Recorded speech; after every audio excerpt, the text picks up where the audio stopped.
people here. For the young people who will be performing, my message to them is treasure your Serbian heritage. You do that through your folklore activities, your dance. I want to encourage you to go to Sunday language school. Father Filipovic tells me there's 30 students, there should be twice that many.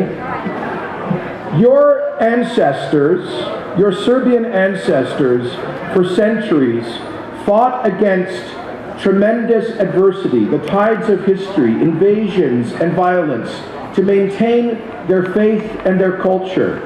They overcame that adversity. They struggled, but they emerged in what is now a proud, independent, democratic Serbia.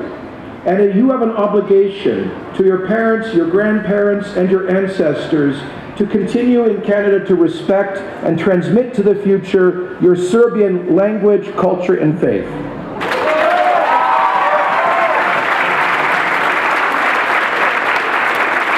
And then I have a message for everyone else, which is so many of the Serbs who came to Alberta, who came to Canada, fled communism